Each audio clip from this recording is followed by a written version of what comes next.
是月老寻的，是南赡部洲与西牛贺州边界处的一名业障大妖，天仙境修为。已在万灵殿中查过了他的根脚，其血脉也是上古时的大妖，而今在妖族中颇有些影响力。此妖的泥人经常拖着红绳到处乱窜，居无定所，风流成性。若是与天降传出一段风花雪月的趣闻，也不会惹人怀疑。其他就要看变装副统领的本领了。变装双腿一颤，苦笑道：末将粉身碎骨，万死不辞。但水神大人，末将还是纯洁的。只是让你去梦中留情，又非让你去现身，怕个什么？哎，末将遵命。敖乙故作惊奇状。变副统领竟然如此洁身自好。变装顿时摆出了一副生无可恋的脸。好了，此事让姻缘殿全力协助你，若是不成也无妨。而且又不是让你下凡，只是让你通过神威殿与妖族女子梦中相会。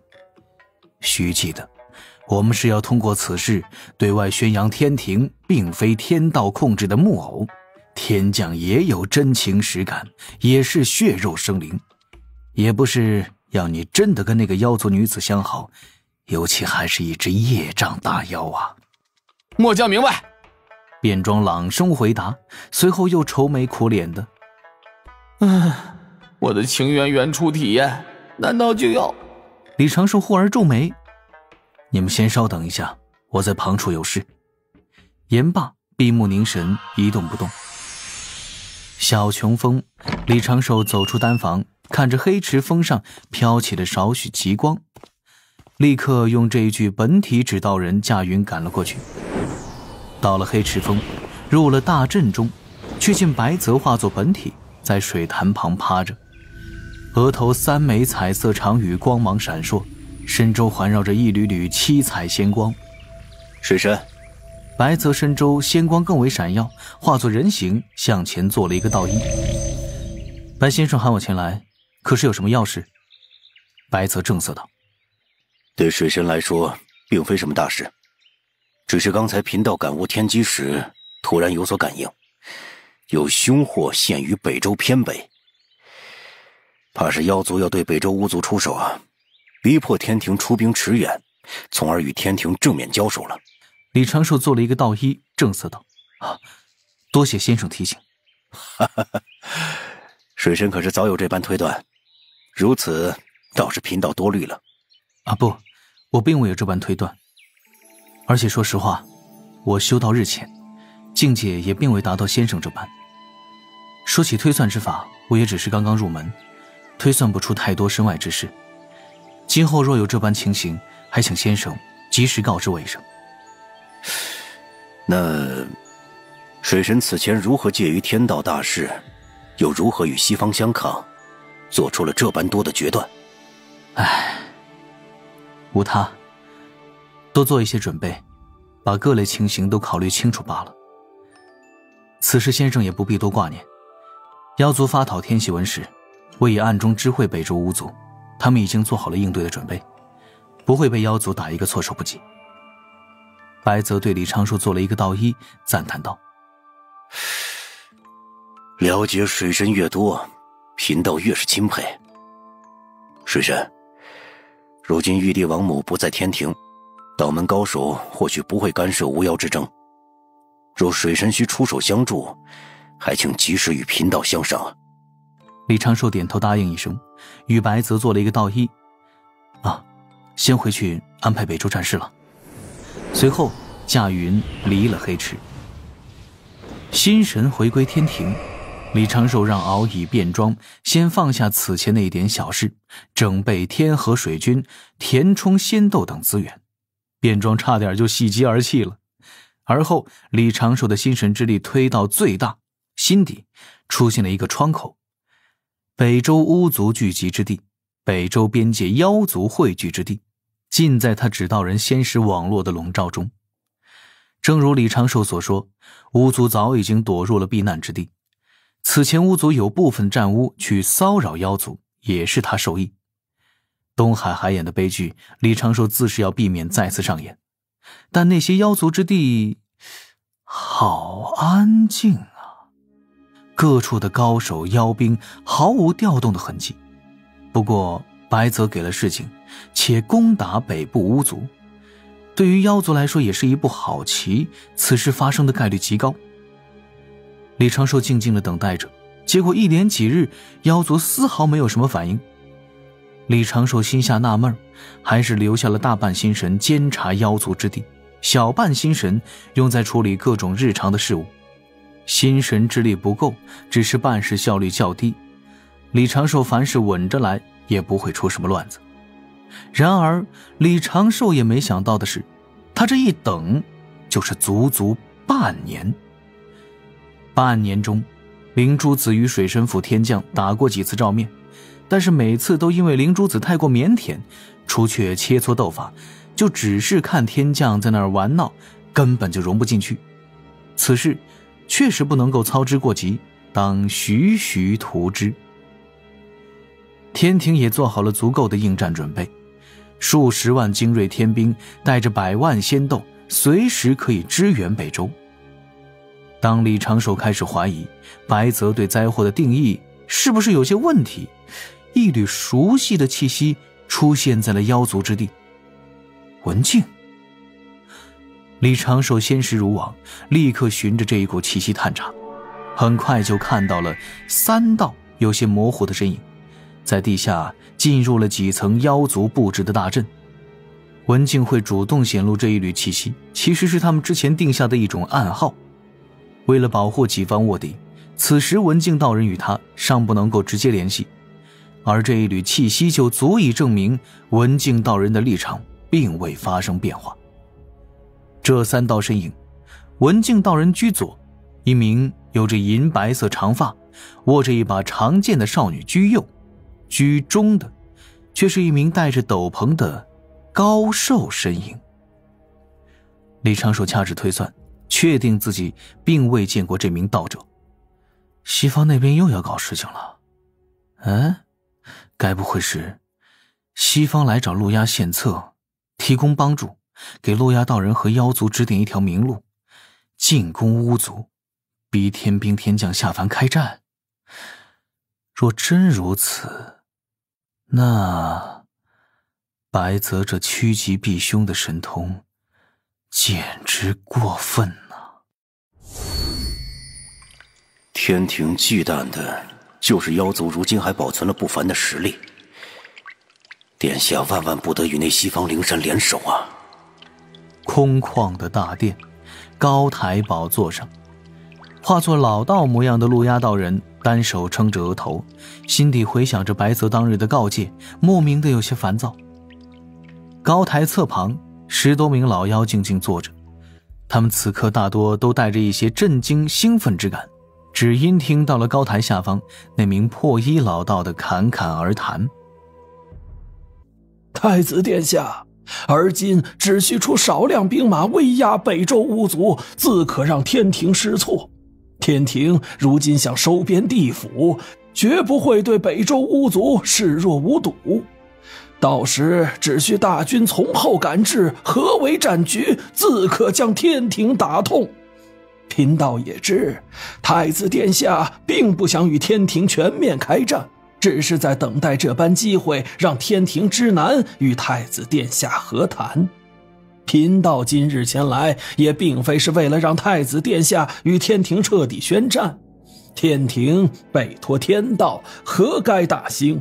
此前我西方有庸才妄图压制天庭大兴，大错特错也惹得天庭对我西方颇有微词，此绝非2位老师之意。洪荒人尽皆知，我西方贫瘠灵运不兴，贫道也想让我西方在天庭中占些神位，为我灵山增些运道，仅此而已，并无所求。那破衣老道话语顿住，抬头看着宝座上的陆压道人，清瘦面容上带着淡淡笑意，给人一种亲近和善之感。贫道也知，太子殿下或许有所顾忌，不愿与我灵山携手。言说中，老道在袖口拿出一只包裹，用仙力推向高台。包裹在前飞时自行解开，其内金光闪耀，一股浩瀚天威自殿内荡漾开来，显露出其内那方大印。妖帝宴喜。陆压与那10多名老妖豁然起身，众老妖在努力地克制伸手的冲动，让那方大印落在陆压道人伸出的右手中。破衣老道笑道：上次地藏师弟许诺妖族之物，贫道这次也为各位带了过来。地藏师弟棋差水神一招，让妖族死伤惨重，已被老师训诫。那天庭水神实难应付。太子殿下，你该不会真的以为水神会因为你主动和谈而饶你性命吧？莫忘妖圣山之战，他的手段何其凶残。他与你我境界不同，他是人族，而且是上古之后降生的人族，对妖族本就存了恨意。各位可仔细斟酌，贫道也不会强迫各位与我联手，只是单纯觉得这天地人族虽是主角，但也该给我们这些上古远古而来的生灵留下一些存活的缝隙。诸位觉得可对呀？随着破衣老道的嗓音落下，大殿之中陷入了沉静。殿门附近，文静道人抱着胳膊倚在石柱旁，身旁的银发少女提着一把宝剑低头不语。文静嘴角带着少许笑意，心底却禁不住犯嘀咕：也不知我刚才故意留下的气息是否被水神大人发现了。按照水神大人的脾性，应该是会无时无刻监察此地才对。又有大圣人的弟子出关，开始介入西方教与道门之争。西方教内这2年开始流传道门即将有大劫发生，也不知是真是假。当真是铁打的水神大人，流水的西方圣人弟子。兴许过几日，这个老道又会被抬下去，而水神大人对灵山淡淡的说一声：下一个。文静道人嘴边的笑意渐渐妩媚。文姨，少女传声道：我们这次去斩哪个生灵？文静嘴角的笑容一僵，说了多少遍了，要喊女王大人，喊姐就行了，别总是一步一的。文静道人传声回道：要交手还早了，不要急，外面不比血海单纯，这里讲究算计与心术。哦。罗刹女应了一声，银白长发如同流水一般，自行钻入了斗篷中，戴上了斗篷帽。那我休息了，文姨。文静额头蹦起10字星，却并未多说什么，继续抱着胳膊靠着石柱，妖娆的身姿若隐若现，听那老道继续忽悠傻乎乎的妖族。为何说他们傻呢？那老道此时已经说了这么多话了，这些妖族所谓的高手竟然完全不怀疑老道的身份。总算那妖族太子还算是有点神智，在两边已经要再次立下盟约正式联手之前，开口问了一句：前辈不知该如何称呼？破衣老道微微一笑，淡然道：吾乃西方圣人，吾名须菩提。什么是瑞兽啊？啊？提前半年就预感到了北周之北有灾祸，甚至远在灾祸发动者起念头之前，纯粹通过天道之运转预感到了灾难的降临。这其实也算是一种直觉，不过是有迹可循的直觉。李长寿对白泽这一手神通当真是羡慕不来啊！生灵和生灵之间怎的差距就啷个大嘞？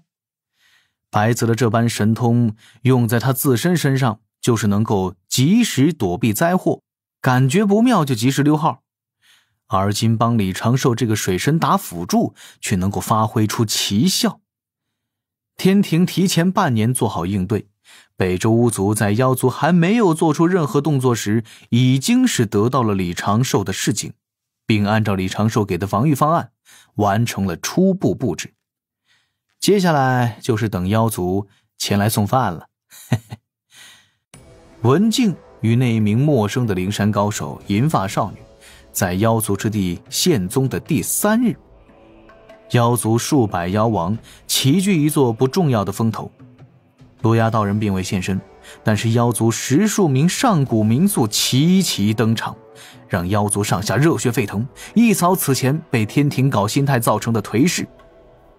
然而今日这些妖族名宿数落几句天庭失道寡义，话口一转，却转向了上古巫妖之战。那在妖族之中颇有名望的陆公站了出来，对着天地3拜高呼：巫族凶残，欺我良善，今日巫族尚在北周聚事，意图扫平我等，再度狩猎洪荒。为护卫天地清明，也为了上古时惨死在巫族手中的英魂，今日我妖族起兵北伐，讨伐巫族余孽，让正道的光再出照耀在洪荒的大地上。老一辈的妖族大多明白了，他们要用巫族逼天庭出手。年轻一辈对天地大事了解不多的妖族，此刻都是热血上头，纷纷高声呼喊。一时之间，北周边界妖气滚滚，遮天蔽日，在9天之上凝成了一只巨大的3足金乌虚影，声势骤然而起。